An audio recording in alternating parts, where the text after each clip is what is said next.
Welcome to Content with Character, the weekly podcast that'll give you the momentum you need to create content with more ease, clarity, and laughter. I'm your host, content copywriter Emily Aborn, and I'm all about unconventional marketing approaches. I believe in your big ideas, and I'm excited to help you share them in a way that's distinctly you. Today, we're going to talk about the importance and power of customer service and how to make the customer the main character. What does it look like to make them the main event in your copy, your marketing, and throughout your business? I'll give you some tangibles for content creation and the customer journey and how to hug them each and every step of the way.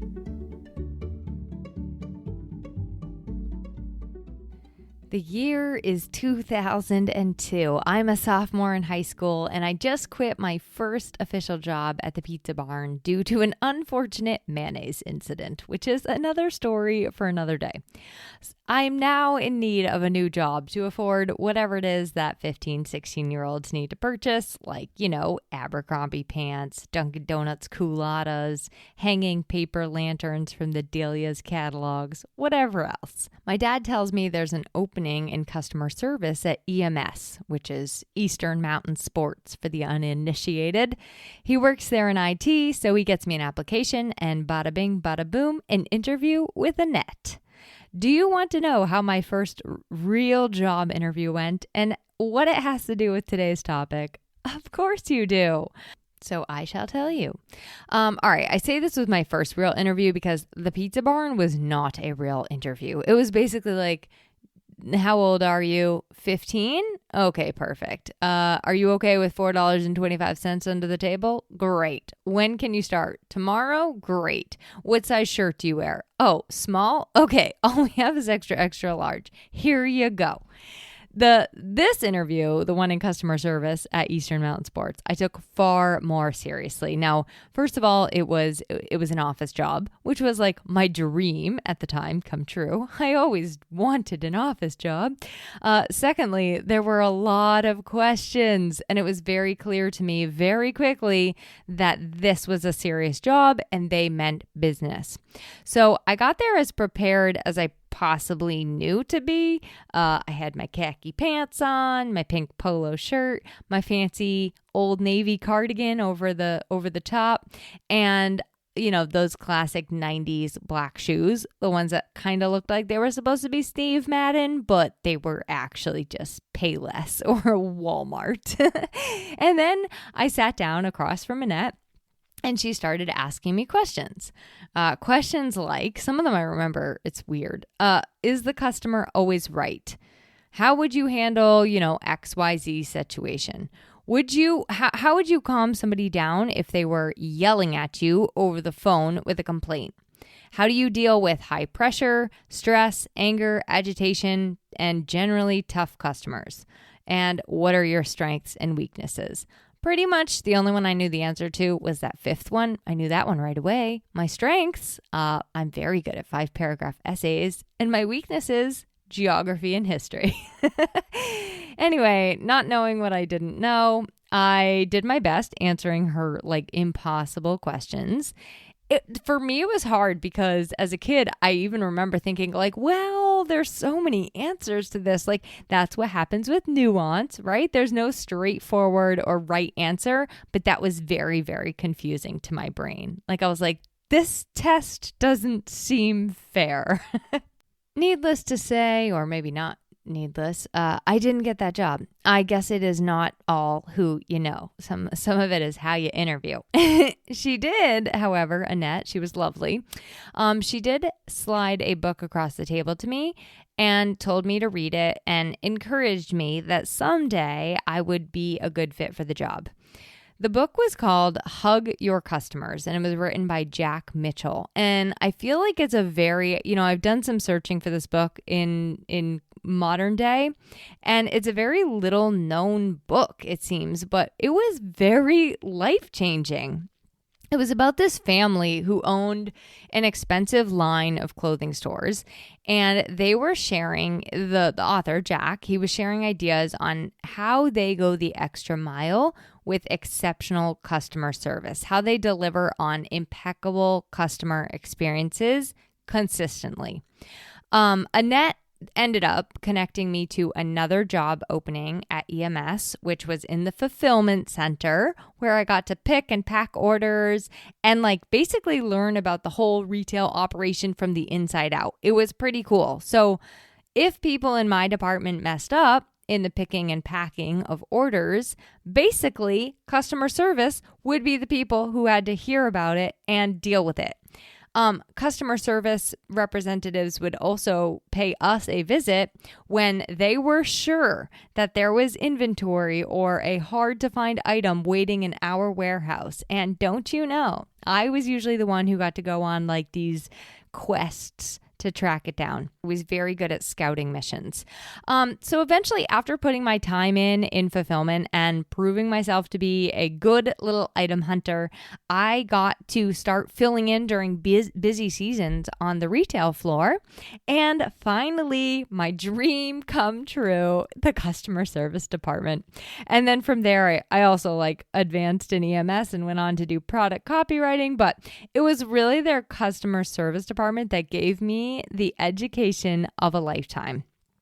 Also, working in a coffee shop while in college and working for my grandfather at his general store one summer up in Maine. I just feel like customer service became part of my lifeblood with those three experiences. So today we're going to talk about customer service, why I'm so giddy and excited about it, and how to make the customer the main character, the main event, if you will, in your copy and in your marketing and in your business as a whole when you're working with them, especially when you're working with them one-on-one or directly. I'll give you some tangibles for content creation and customer journey, for lack of a better term.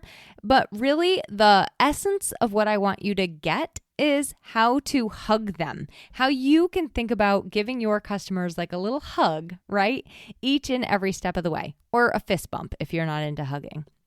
I'm also going to share some examples of kind of bad customer service, maybe what I think went wrong. And I also want to be sure that we differentiate great customer service from just people pleasing or bad boundaries, because there is a huge difference. And we're going to talk about that a little bit too. Isn't this fun? I know this is one of my most fun episodes so far. It's almost too much fun. My history teacher, Mr. Payette, used to say, and I love this, I will never forget this phrase, it's more fun than a person should be allowed to have. And I feel like that is what we're going to do today. We're going to have more fun than a person should be allowed to have listening to a podcast. That, Mr. Payette, I'm so sorry to say, is the one and only part of your history class that I retained, but it was a good one. Okay, as always, real quick before we begin, I'm going to introduce myself in case this is your first time listening. And I don't know, maybe you just heard that whole story and you're like, who is this person and why are they telling me about their teenage work history? I thought this podcast was about content and marketing. Well, I'm Emily Aborn, and in addition to being your loyal podcast host, I'm also a copywriter and a speaker. And I thought it would be fun to share with you in my little bio portion that to date, I've written for 105 different industries and probably at this point, 500 to 600 individuals, which does not count people I've helped in strategy calls and done in workshops and group settings and stuff. It's pretty exciting. But here's what's more exciting and why I get so excited about those numbers. I love helping small business owners make that impact in the world, in their work. And the more individuals that I get to work with, the more that I help to bring that to others. So my favorite thing is helping them stand out in their copy and their marketing, but also in their customer service and in their business as a whole, because that is how they get to keep on impacting more and more individuals, and it's a ripple effect. Okay, and last bit of housekeeping, and this one is a really exciting one. There are 2 new ways to participate and engage with the podcast. One is that you can actually text me on the podcast. Buzzsprout just added a new feature called Fan Mail. You can find it in the show notes. You just click text Emily. It's probably green in the show notes, and it sends me your text message. It's so fun. You can also, right below that, there's going to be a link that says send me a voicemail, and I will actually play your voicemail in a future episode if you send me one. So that's fun. Those links are going to be in the show notes. Links to connect to me and find my website are always in the show notes. And housekeeping officially over. Away we go.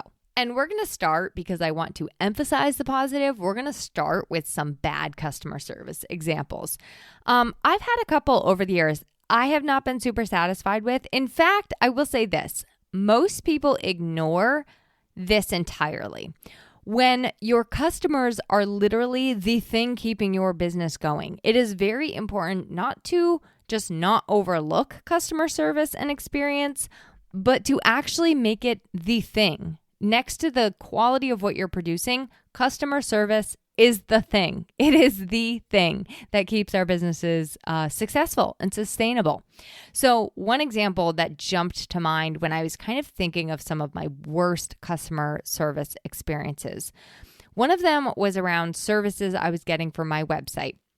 I was promised something, I was left high and dry without the thing, and when I brought it to the person's attention, they pretty much ghosted me, basically made me feel like it wasn't that bad, and they took no measures to fix it. In fact, it felt like it was just kind of like, all right, well, that's not my problem. Sorry.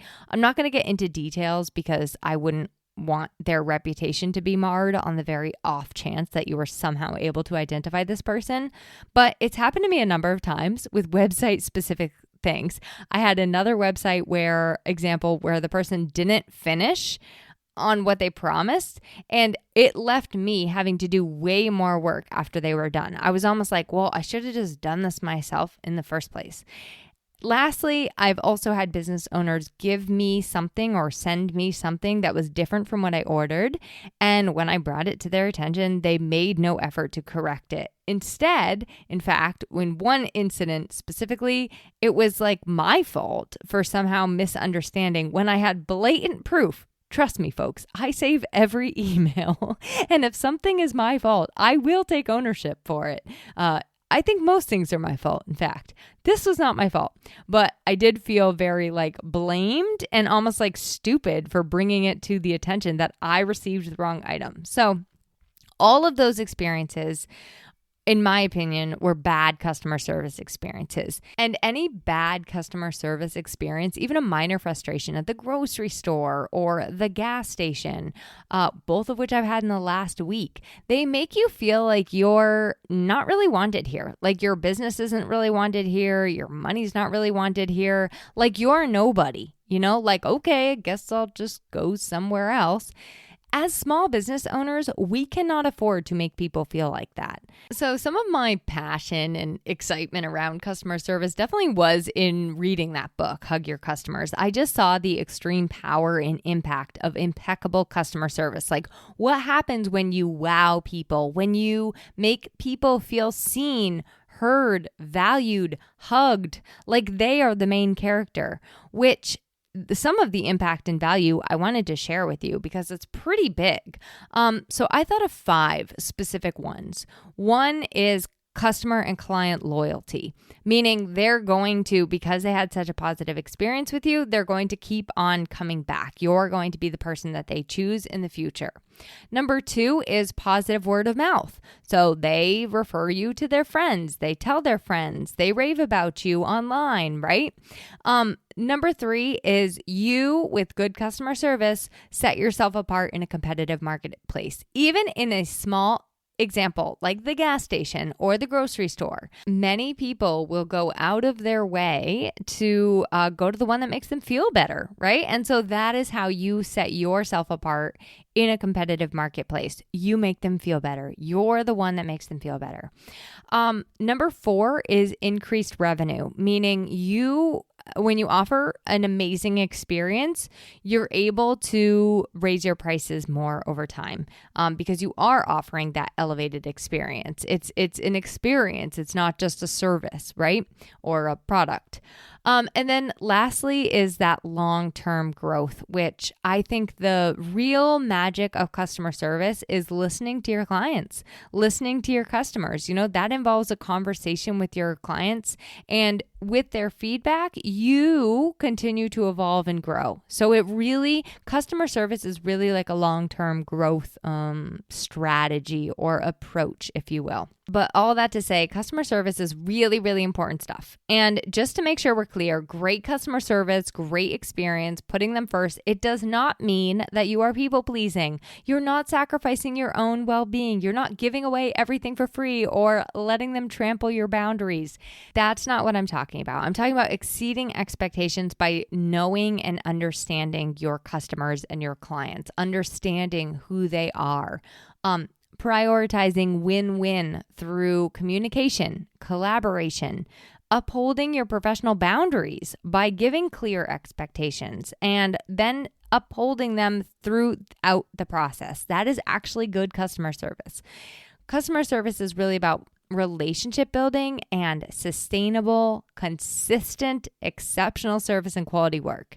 There is a balance when it comes to this, and you do want to make sure that you're not people pleasing or letting your boundaries just be completely trampled over. And trust me, I'm learning and relearning kind of how to find that balance every day. When I do have tough customers, that's when I notice I have to really dig deep and balance my boundaries with kindness. Okay, so I just wanted to be clear on that. Let's get into the tangibles. I want to start with content and marketing. And then we'll get into everyday business applications for better customer service and making that client, that customer, the main character. We want to make them the hero of the story. So I think it begins with asking, who are they really? Like, do you really know? Do you listen to? Do you understand the needs, the wants, the values of your clients and customers? Are you able to identify what they have maybe too much of in their life or too little of in their life, and how you are offering the solution to that? So that's where it really starts, is who are they? Who are your customers and clients? What matters most to them? And a lot of that comes in conversation with them and listening to them. And maybe it's something you kind of like jot down for yourself, but you keep that first and foremost in your mind. Secondly, when you're talking about your services or your products or how you help, focus on the benefits versus the features. What do I mean by benefits versus features? What is the difference? Well, features would be, for example, like if you're a service provider, features might be your process. It might be the actual deliverables, the bells and whistles, right? So that's features. Like, I will create a website for you. It will have an about page, a home page, a services page, a contact page. Those are the features. You'll get maintenance for a year. You'll get hosting, whatever those features are.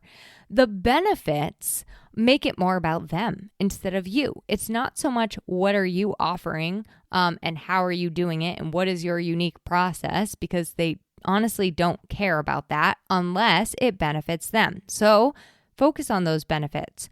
How does it make them feel to have that feature? How will it change their life or lighten their load or give them what they want and need? So focus on what matters, go back to what matters most to them, and use any features that you're thinking of sharing and reframe them to benefits and show them how it's going to transform, why it matters to them in the first place.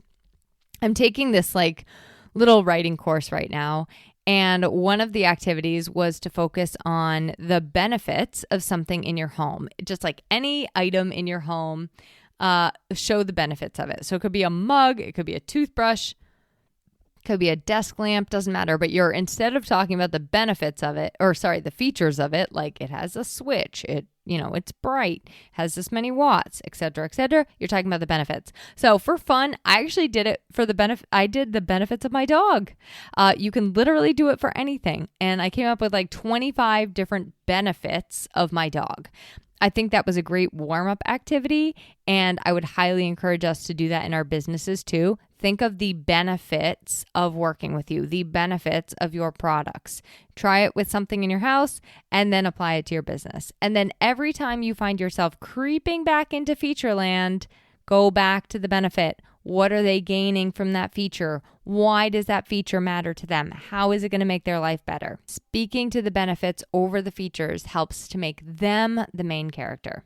Okay, and then two more for you. The third one is to be conversational, which by that, there's two things you can do. One is to talk, to write or share in a podcast, like how you naturally talk. The other is to speak to one person at a time, one issue at a time, right? Like you're not all over the place. You're just doing one thing at a time. And you're writing in a way or speaking in a way that is conversational, that speaks to just one person. Like you're in the room with me is how I kind of want you to feel. So conversational looks like speaking to one person or one issue at a time, and also speaking or writing in the way that you naturally kind of do.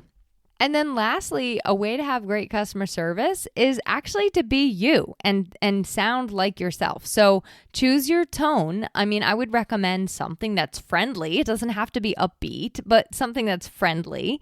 Maybe it's encouraging, maybe it's kind, maybe it's funny. I don't know, but it's human. Right? So a great way to have customer service in your marketing and your content is to be human and relate to the human on the other side. Remember, there's always only one person. I mean, unless they're like standing there with their phone reading it to a group of people, you're only ever speaking to one person at a time. So sit down and get human to human. Like, what are my personality traits? How do I want them to come through? And let them shine through. It's a great way, an easy way to have better customer service, even in your content and your marketing.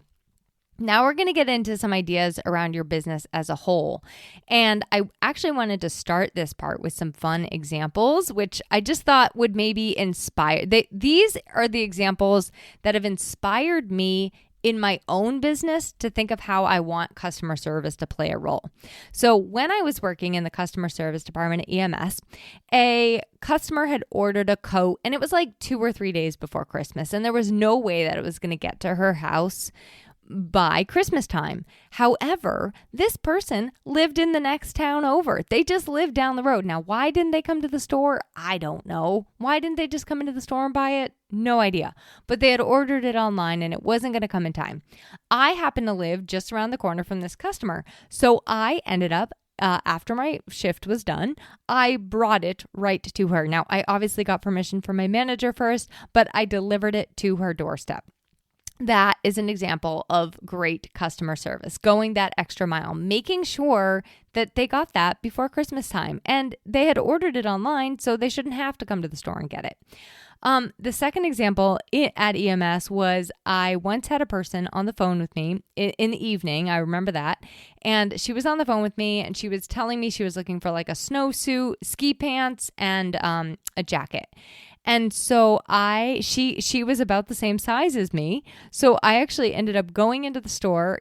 I did not put her on hold. I had to call her back because it took me a substantial amount of time. But I had to go into the store and try on these 3 different ski pants she wanted and also 3 different jackets. And I came back and gave her like a full kind of report of how each one felt and all of this stuff because she had shared her height and weight with me or something. And we were both very, very similar. So that was just another example of how I got to go the extra mile for somebody and make sure that they were getting something that would like fit them right, you know?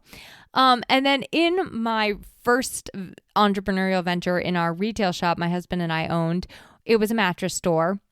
And so people were coming in to try sleep products. So we made it really cozy and comfy and, set the tone with great relaxing music. And we always had like coffee and snacks and a play area for the kids because trust me, there is nothing worse than trying to go mattress shopping with like your kids jumping all over every single bed. So we had a play area for kids and coloring and chalk and things like that. And I would actually have to build because the beds were custom. I would have to kind of like move a lot of things around for people and build beds for them, get the right pillows for their neck. I really had to be paying attention and listening to their wants and needs. So that was just another great way that I got to infuse customer service into my business. And people often said that this is like the most fun I've ever had mattress shopping, or this was such a great calming experience. Like I thought this was going to be stressful and it was so easy and fun. So that was just another kind of way. Also in that business, I started sending thank you cards for each and every customer that came through. A chiropractor's office I worked for used to send birthday cards. I thought that was a really, really nice touch. Right now in my business, I love sending like a pertinent gift to certain people. So I'll send like either a mug or, a book that made me think of them, or just something that had to do with our conversation. Like I've sent people compasses and special stones and socks and things like that. So it's really just like I tailor it to whatever kind of came up in our conversation, dog toy, whatever. And then the other thing, and I think this one is specific to service providers, is I used to do all of my documents in a variety of different ways. So I would have kind of like the invoice coming through one way and the contract coming through another way. And I would have Google Docs for other things. And it wasn't really providing like a very soothing customer service experience. Like they sort of had to, everything was coming at them. Like they'd get like 6 emails from me when we first started. Now I have a client portal and it does all of that onboarding work in a very smooth process. Like it's literally click, click, click, click, click, and you're done. And it's all right there. And then it sends them a questionnaire all right there. So they can also go back and forth with me through that portal with email and questions and things like that. Dump their documents into there if they want. So it's just very easy and streamlined and people love it. So that's another idea for like a service provider, to have some sort of like thinking through your client process and am I making this smooth for them in every experience? Are there reminders in place? It's nothing is more frustrating than when like a deadline came up and they didn't know that was the deadline, or they didn't have quite time to get to it in time. So sending them reminders for things like that. I even like to check in with people the night before our call, get them excited for it, maybe make sure that they're coming to the call because there's nothing worse than a no-show, right? So really like sending people those reminders along the way, which also helps if they maybe aren't so organized on their side, it helps them to show up in a more organized way. My husband is a interior exterior painter. He owns an interior exterior paint company, and they do a great job with customer service. Like they are the cleanest, most respectful painters that you have ever seen. And their clients love that so much. They just love the experience so much that their clients are often the ones giving them gifts. They give them cookies and gift certificates and like send them little cards in the mail. I mean, it's really remarkable. So people really do appreciate it when you go that extra mile and deliver great customer service. So here are just some things to consider, or maybe things to remind you of when you're thinking of your own customer service efforts and how you want to implement some of these things for yourself. So number one is to think about communication with them. And when you're structuring or thinking about your communication with them, are you meeting them where they're at? Is your communication with them in a way that is easy for them? So for my customers, for example, my clients, I always make sure that like I'm communicating with them in a way that works for them. So whether that be video or text message or phone call or Zoom call, like whatever we need to do communication wise, or email. A lot of people like email, but whatever we do communication wise, I want it to work for them. Sometimes I will even go in person and be like, here is the thing that you asked for. And you have to consider this when you're pricing, you're going to buffer these kinds of things in, right? So if you do spend that extra hour with somebody on Zoom, you have to factor that into your pricing. And you also have to set boundaries because, like I said before, good customer service is actually setting boundaries and upholding them. And it also allows you to 100% show up your best whenever you're doing that. Like you're not taking on so much that you can't show up your best. So that's really important. But I love thinking of, how can I meet them where they're at? Maybe it's that you offer a couple of different options communication wise, or, you ask them in the beginning which communication works for them. Secondly, listen, take feedback, and be willing to change. So if customer issues come up, which they inevitably do and will, try to first of all, problem solve in a responsible, adult, polite, kind way. But then second of all, get to the heart of the problem, listen, and really take feedback. What is going wrong here? What is happening? And be willing and open to change. If we're not evolving our customer experience, then I would venture to say we don't have a good customer experience. You can, number 3 is to start with the end in mind. So I love, when I first started thinking about my own customer experience right now for my business, I sat down and mapped out the client journey from A to Z. I mapped out the whole process. Where are they coming from? What happens next? All the way down the line. And it was in doing that I saw all of these kind of like touch points. What needs to happen at this time? What do they need to know here? That will help you to communicate with them in the way that you need to, thoroughly, to get them what they need, to get what they need, to get you what they need. Oh my God, you know what I mean? Vice versa, right? To get you what you need from them. So sit down and map out that whole kind of journey and process and ask yourself, where are those touch points? Where are those spots I can be implementing customer service activities? Is it in sending a thank you card after they sign your contract, or maybe even after they have that first connect call with you? Is it a thank you card maybe after you're done? Is it a gift after you're done? What does that look like for you? Fourth in great customer service is to do what you're going to say. Do what you say you will do. So if you promise something, deliver on that promise. I will give you a very small example that happened to me recently. My vet said on a Thursday afternoon, I will call you tomorrow. And she did not call me on Friday. So I ended up calling the vet and they said, oh, she hasn't gotten to it today. She will call you on Monday.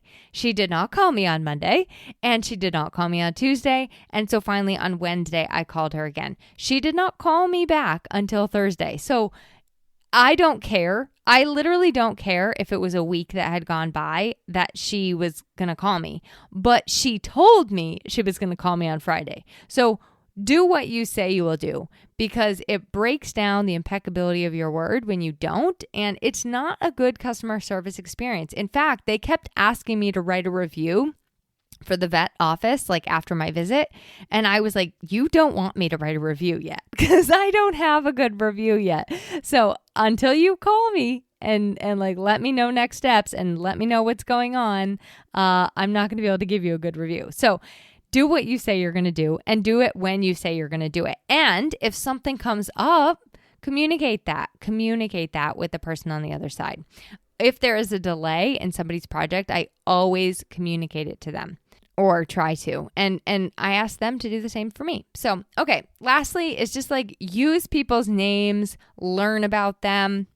Get to know the names of their dog, like how old is their dog? All of the little like things that you can collect as far as details about people, that goes a long, long way. And don't just like have it in your old ticker and then forget it. Like bring it back up in conversation. Ask them how their daughter's graduation was. Ask them how their Mother's Day was, like things like that. So use people's names often. That's great. A great small way to exhibit great customer service, and learn about them. Okay, I want to leave you with this. These same principles kind of apply throughout your business, but I wanted to share them through a customer experience and customer service lens. So this is making your client the main character, the 5 C's of client experience. And they are very simply communication, which we talked about ad nauseum, cohesion, which is really like the experience kind of being seamless and going together as a whole. And that means from how you are sharing in your content to the experience that they have with you. So that should feel cohesive. That should feel aligned. That should feel like it all is seamless. Connection, that's where you're learning about them, getting to know them, creating that human-to-human connection with them. We talked about that a lot today. Collaboration, and I think that's just simply approaching the customer-client experience like it is a collaboration. I mean, it is a win-win. They are helping you. They are supporting your business. They are giving you money. They are helping you put a roof over your head, paying your mortgage, whatever you got to do. And you are delivering something to them. So it is a win-win. And if they tell a friend, brand and pass that on to somebody else, it is a win-win-win. So think of your customers as collaborators, that it is a collaborative experience with them. And then lastly is just consistency. So how you do one thing is how you do everything, right? So being kind consistently, being consistent with those boundaries, being consistent with communicating and with sharing your expectations, be consistent. And like I said, these same principles, they apply throughout our businesses. And I personally think that they're a whole lot more important than quote unquote content, or more important than social media marketing, or more important than just blogging or your website copy. Like those things are all fantastic. Those are pieces of building your business. But if you don't have customers, you don't have a business. And it's not their job to be sold on you or excited about you. It's your job to wow them enough so that you don't have to sell them anything. They just are sold on you. They know you're the one that they want to work with. So keep that in mind. It also helps you to put a whole lot less weight on like your marketing and your content creation, right? Because we're now saying, you know what? I'm going to put a lot of emphasis on how great I'm connecting with my clients, how impeccable I'm delivering them an experience and a product. When you make your customer the main character, they become the star of the show. They feel important. They feel valued, seen, heard, like they matter. And you bring out their brilliance and highlight the very best in them. And that is how you get to impact more people, more individuals through your business, and also increase their impact too, because you're helping them become their very best. So with that, I want to turn it over to you. You are my main character. And I want to ask you, what is one tiny thing that this inspired you to implement? Maybe it was a new idea that sparked for you, or something that you want to take into your own business and apply it. I want to hear what it is. So please feel free to send that over via that fan mail I talked about, the Text Emily button, or send me a voice message.